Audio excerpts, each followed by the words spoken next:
Hey guys, it's Tamara. I'm back with another video today. We're going to go ahead and just jump into our next conversation, which is intergenerational trauma within families. I want to talk about the 8 signs that you are dealing with or struggling with intergenerational trauma.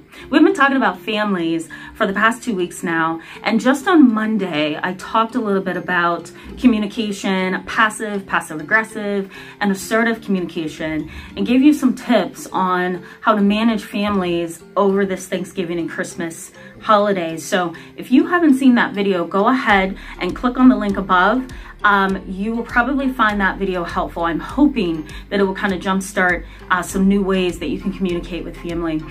If you haven't subscribed to my channel, I encourage you to go ahead and hit that subscribe button, because then that way you can stay up to date on some of the things that I'm going to be talking about. We're going to be talking about family and coping with them over the next 2 months. So Thanksgiving and then Christmas, and then we're going to jump into some new stuff for the new year. But for right now, we definitely need to talk about family. It's a big issue.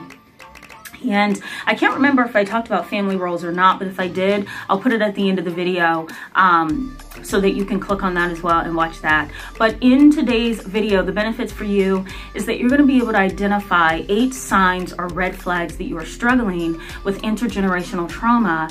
And in the next video, I'm going to talk about how to manage those things. So let's just jump right in, okay? So, what is intergenerational trauma? So I've talked a lot about what intergenerational trauma is. In fact, I did an interview with another YouTuber or another person who is interested in this topic. I'm going to post that video down in the description box.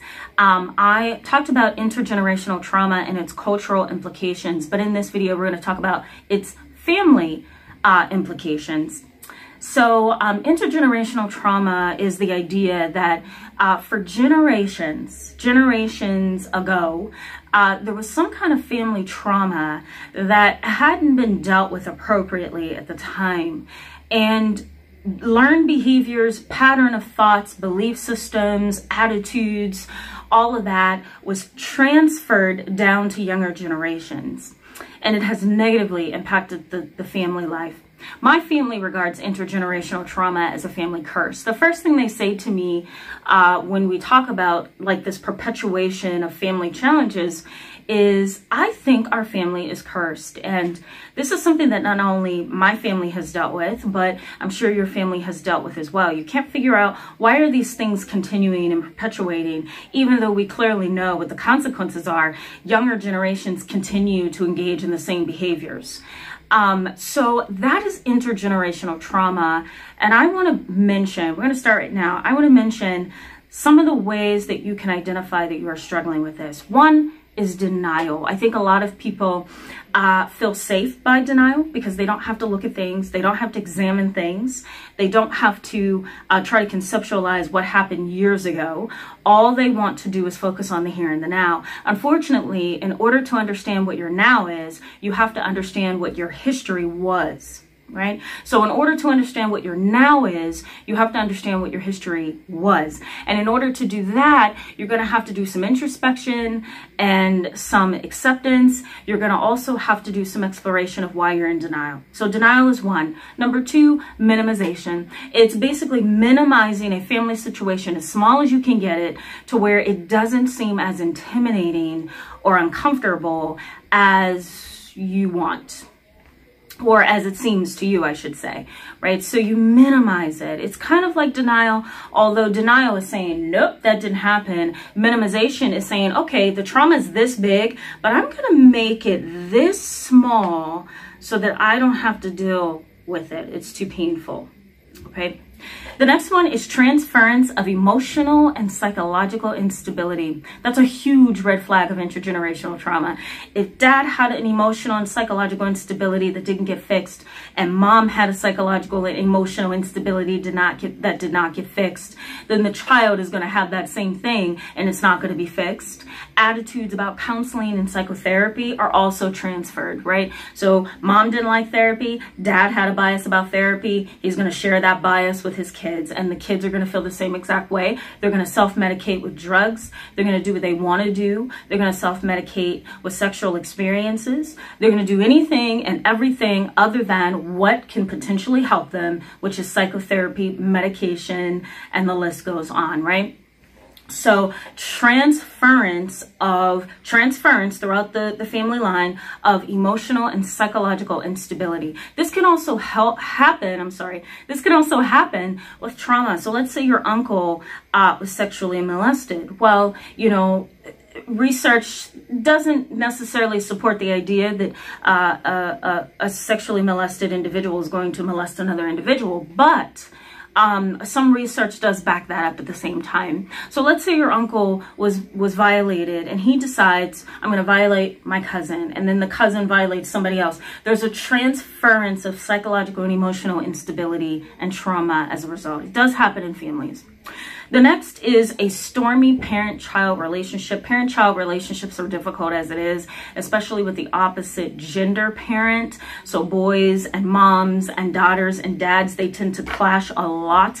However, when we're talking about intergenerational trauma, we're talking about a situation where the parent-child relationship throughout generations has been a problem. Mothers and daughters in the family don't get along. Fathers and daughters don't get along. The fathers molest the daughters. The mothers are jealous of their daughters, whatever, the sons.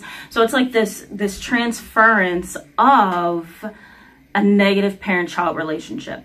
Low self-esteem and low self-efficacy. So low self-efficacy is the idea that you don't think that you can be efficient and sufficient. You're not enough, you're not organized, and you don't have the ability to be skilled. And so that's what self-efficacy is. So does self-esteem and self-efficacy get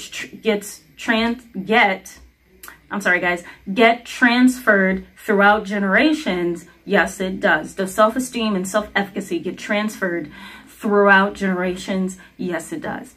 All right. The next one is unresolved psychiatric needs. So we're talking about depression, anxiety. We're also talking about borderline personality. We're also talking about bipolar disorder, generalized anxiety, social phobia, panic disorder. All of those things, guys, get transferred throughout generations when they are taken care of appropriately, right? A depressed mother is going to depress her kids, and those depressed kids are going to engage in behaviors that are going to put them at risk, like attempting suicide and self-medicating with drugs and dating every boy or girl that they can get their hands on, right?